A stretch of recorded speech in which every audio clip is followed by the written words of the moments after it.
You know what's funny? The women who turn heads when they walk into a room, and I mean really turn heads, not in a loud way, but in that quiet way where people just sort of stop and pay attention, they're almost never the ones wearing the most. They're not dripping in jewelry. They're not in the trendiest outfit. They just look right. They look like themselves, but a really intentional version of themselves. And there's something about that you can't fake.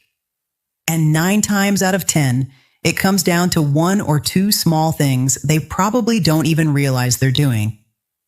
So today I want to talk about 5 of those things, specifically for women over 60, because this is where I see the most outdated advice floating around, and honestly, some of the most unnecessary frustration. Because the women I'm talking about, they don't need a full wardrobe overhaul. They don't need to start dressing like someone half their age. They just need to let go of a few things that are quietly working against them. And before we get into it, if you're new here and this kind of conversation is what you've been looking for, go ahead and subscribe. I talk about real style, real beauty for real women. Nothing performative, nothing trendy for the sake of it. Just honest advice that actually holds up. All right. Let's start with the one that probably affects more women in this age group than anything else. The first thing is footwear, specifically overly casual shoes paired with outfits that deserve better. And I want to be clear right away. I am not about to tell you to wear heels. That is not where this is going. Heels are not the answer, and for a lot of women over 60, they're simply not comfortable or practical, and there's absolutely nothing wrong with that. Comfort is real. Foot pain is real. Long days are real. But here's what I see constantly, and maybe you'll recognize this. A woman has put together a genuinely nice outfit. A well-fitted blouse, a good pair of trousers, maybe a simple pendant necklace. The whole thing is cohesive and thoughtful, and then she's wearing chunky white athletic sneakers, or worn-down flats that have seen better days, or flip-flops because it's warm out and it's just easier. And I understand. I really do. But those shoes are quietly dismantling everything else she's done. It's not about the shoe being casual. Some casual shoes look completely intentional and polished. It's about whether the shoe looks like it belongs with the rest of the outfit. That's the question worth asking. Not, are these comfortable? Obviously, they need to be comfortable.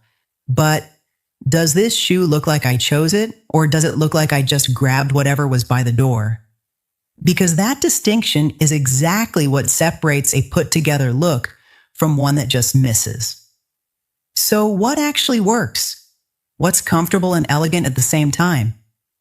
Loafers, honestly, are the most underused shoe in this age group, and I will say that until I'm blue in the face.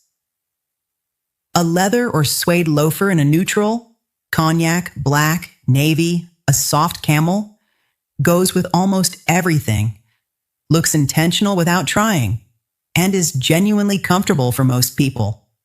They're flat or very slightly lifted, they're structured, and they read as classic in a way that never really goes out of style. Block heel mules are another one worth knowing about. The block heel gives you a little lift without any of the instability of a stiletto.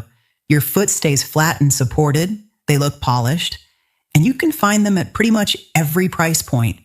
Ballet flats in a neutral leather are great for every day. If you've been avoiding them because you had a pair that hurt, fit matters enormously with ballet flats more than almost any other shoe. A well-fitted pair is very different from one that's slightly too wide or too narrow. And clean white sneakers absolutely have a place, but only when the rest of the outfit is also intentionally casual. That's the key. If you're in jeans and a crisp-fitted tee, white sneakers look completely deliberate and chic. If you're in a silk blouse and tailored pants, they send a mixed message that the outfit never quite recovers from. The rule I'd give you is this: if you dressed up the top half, dress up the bottom half too. They don't have to match in formality perfectly, but they should be in the same conversation. The second thing, and this one I want to handle carefully because it's more personal, is shapeless Oversized clothing used to hide the body. I know why this happens, I really do. Bodies change after 60. Things shift, things soften, and a lot of women respond to that by going bigger and baggier, thinking it'll make things look better, or at least less noticeable. But in almost every case, it doesn't.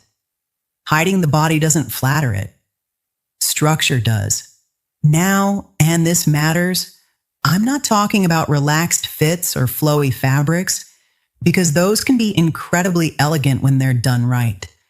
There's a real difference between intentionally relaxed and accidentally shapeless. One looks like a choice. The other looks like you're not sure. The thing about oversized clothing is that it tends to add visual weight rather than reduce it. When everything is loose and undefined, the eye has nothing to land on, and the whole look just sort of floats.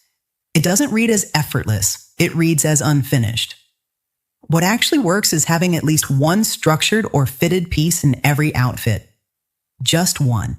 It anchors the whole thing. So for example, wide leg trousers are beautiful and very wearable, but pair them with a blouse that's tucked in, or a fitted knit, or a structured blazer.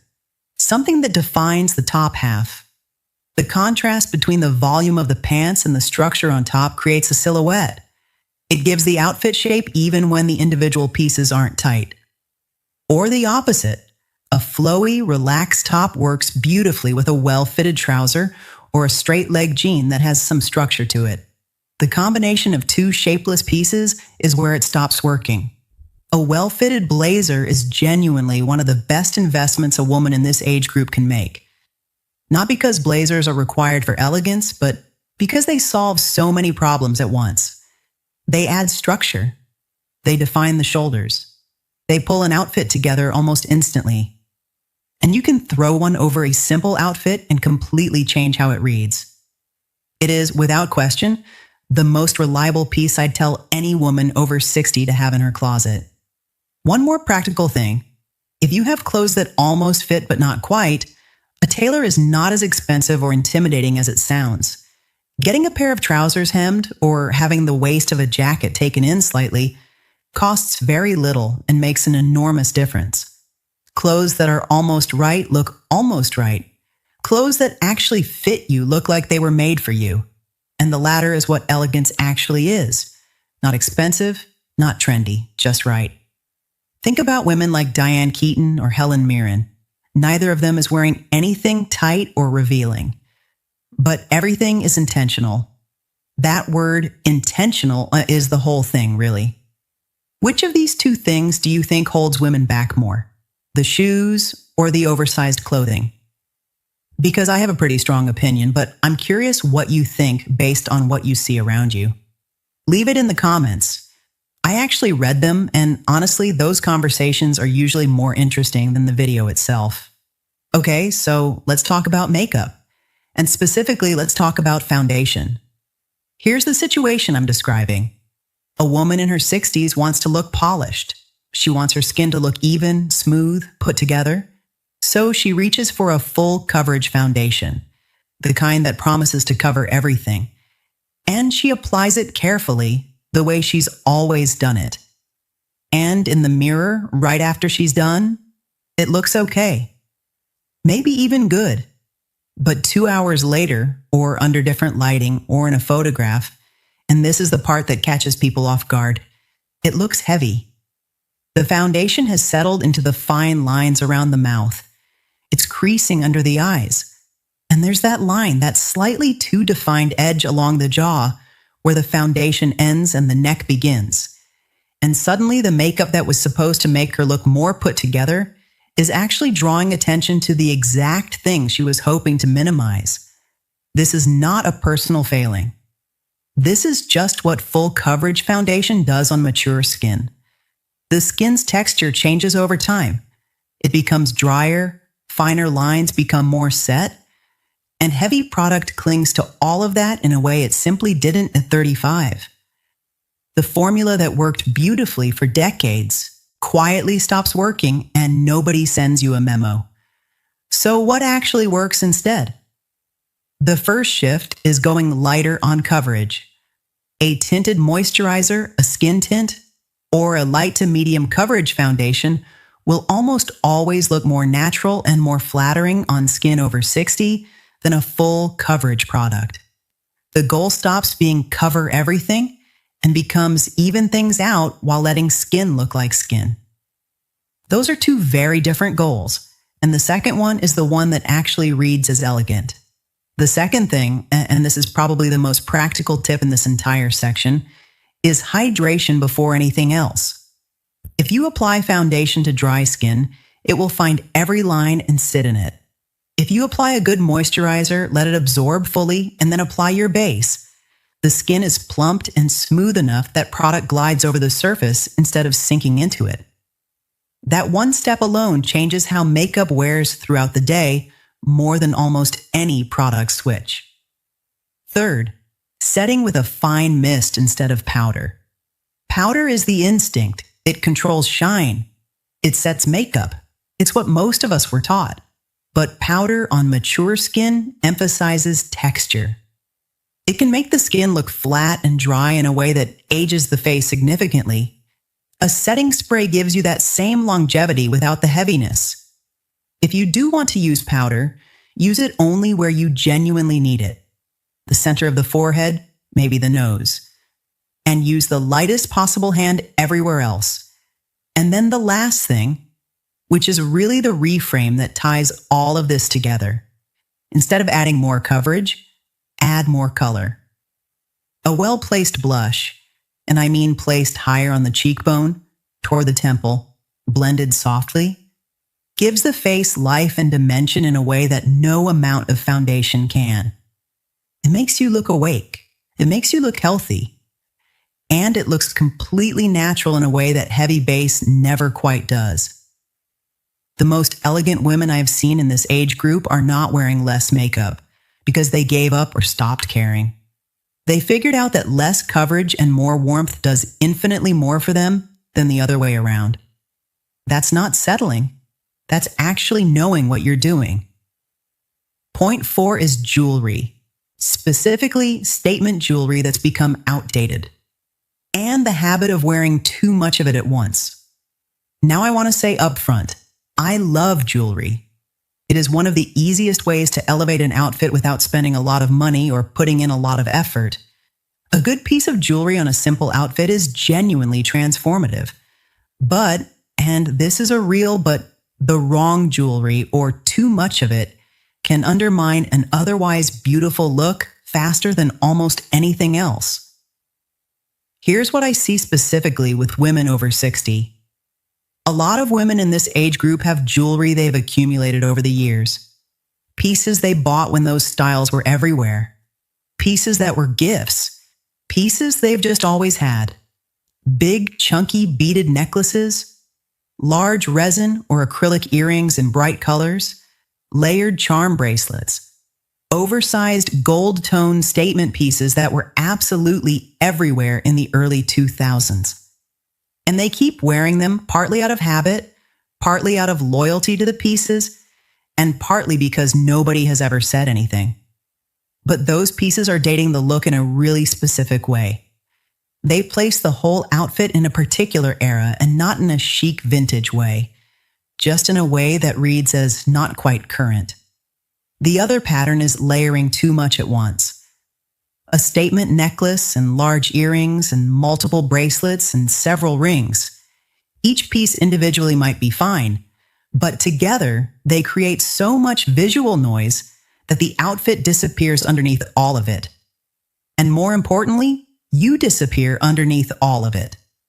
People are looking at the jewelry, not at you, and that is the opposite of what jewelry is supposed to do.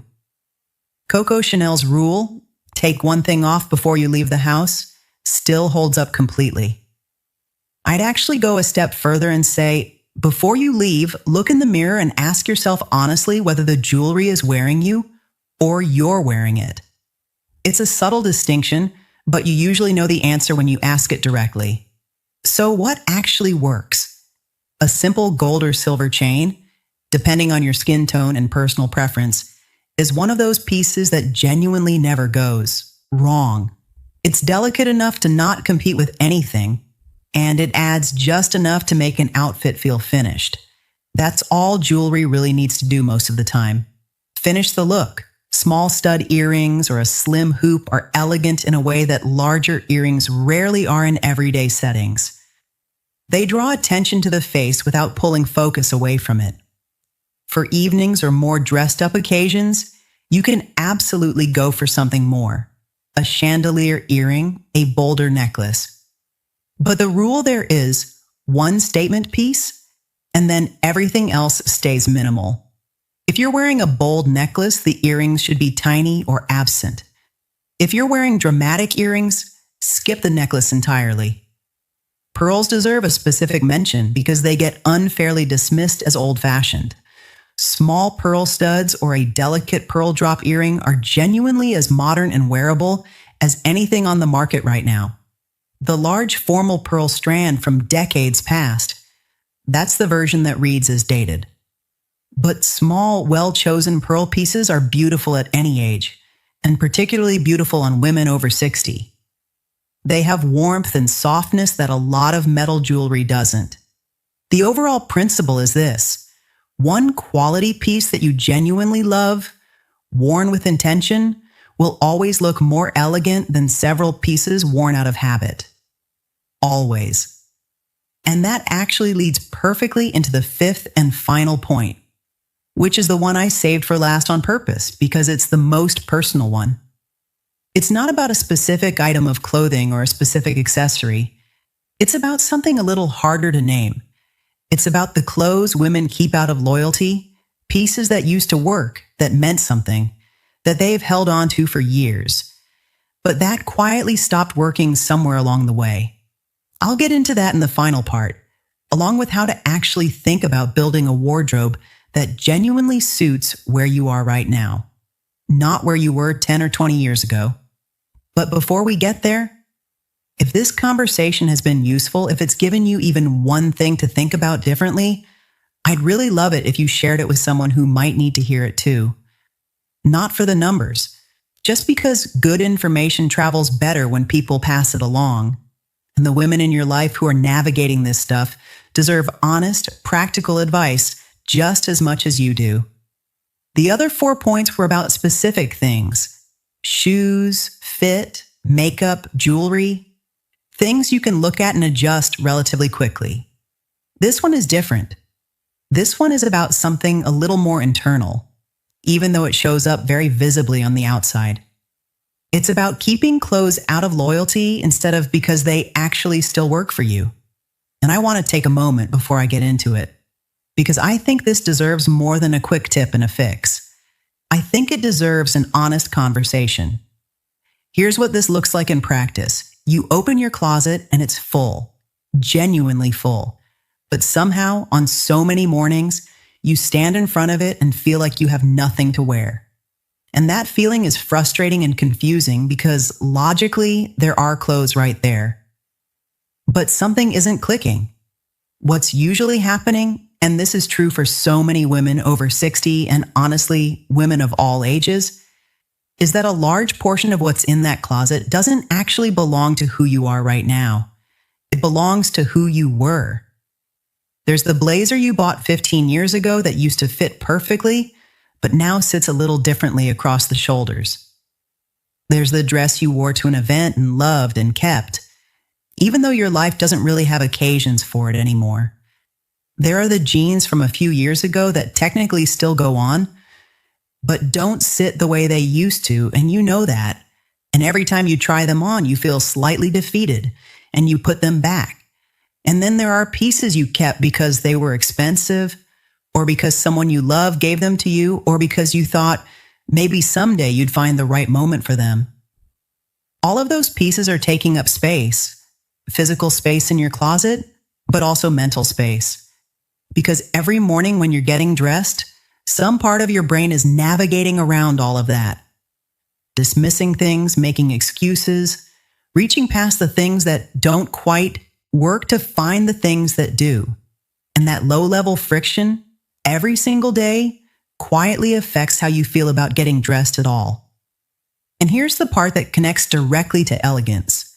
When you're wearing something that doesn't quite fit right anymore, or doesn't suit your life, or that you feel slightly uncertain in, it shows. Not always in an obvious way, but in the way you hold yourself, in the small adjustments you make throughout the day, in the fact that part of your attention is on the clothing instead of on the conversation you're having or the room you're walking into. Elegance, real elegance, the kind that comes across without effort, requires a certain ease. And you can't have ease when you're wearing something you're not fully comfortable in. So here's what I'd actually suggest practically. Set aside an afternoon, not a rushed hour, an actual afternoon, and go through your closet properly. Not to get rid of everything, not to do some dramatic overhaul, just to be honest with yourself about what's actually working. Try things on. Don't just look at them on the hanger, because things look different on the hanger than they do on your body. Put them on. Move around in them. Sit down. Check how they feel after 5 minutes, not just in the first 30 seconds in front of the mirror. Ask yourself 3 questions about each piece. Does this fit me as I am right now? Does this suit my actual life? The things I actually do, the places I actually go? And when I wear this, do I feel like myself? If the answer to all 3 is yes, it stays. If one of those answers is genuinely no, it's worth asking whether you're holding onto it for practical reasons or for emotional ones. And if it's emotional, if you're keeping something because of what it represents, or because of what you paid for it, or because of who gave it to you, I want to say something gently but clearly. Those are not good enough reasons to keep wearing something that doesn't serve you anymore. The memory of an event doesn't live in the dress. The love from someone who gave you a gift doesn't disappear when the item leaves your closet. You are allowed to let things go. Donate. Consign. There are great consignment options now, both local and online, where beautiful pieces find new owners, and you sometimes get a little something back for them. Give things to someone in your life who would actually love them, but let them go without guilt, because the guilt is not useful, and the space, physical and mental, that opens up when you do is genuinely significant.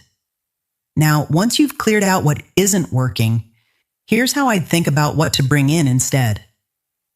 The instinct after a closet clear out is often to go shopping and fill the space back up.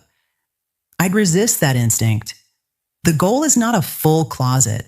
The goal is a closet where almost everything you own actually works, actually fits, and actually reflects who you are right now. That might mean fewer pieces than you have today. That's completely fine.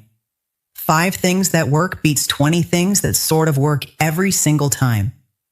When you do add something new, ask the same 3 questions before you buy it. Does it fit me as I am right now? Does it suit my actual life? And does it feel like me? If you're trying something on in a store and you're already thinking about how you'd have to adjust it, or what you'd need to wear with it to make it work, or that it'll probably be fine once you've worn it a few times, put it back. You deserve things that feel right immediately, not things you have to convince yourself into. Invest more in fewer things. A well-made pair of trousers in a neutral color that fits you beautifully and that you wear twice a week is worth 10 times more than 5 pairs of cheaper trousers that are okay. Quality in fabric and construction genuinely holds up differently. It hangs better, it wears better, it looks more expensive without trying to. And for women over 60 especially, that quality is visible in a way that really matters. And if budget is a real consideration, which it is for most people, and there's no shame in that, consignment and secondhand shopping are genuinely excellent options for finding quality pieces at a fraction of the original cost. A well-made blazer from 15 years ago at a consignment store is still a well-made blazer. The craftsmanship doesn't expire. The thing I really want to leave you with: the women who look the most elegant at any age, but particularly in their 60s and beyond, are not the ones with the most clothes or the most expensive clothes or the most carefully curated Instagram-worthy closets.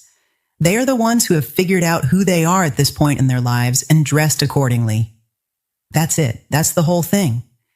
It sounds simple, and it kind of is, but it also takes a willingness to be honest with yourself about what's working and what isn't.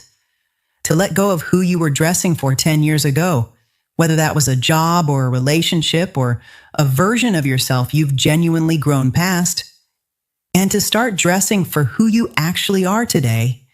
And who you are today is not a lesser version of who you were. You are not dressing for what's left.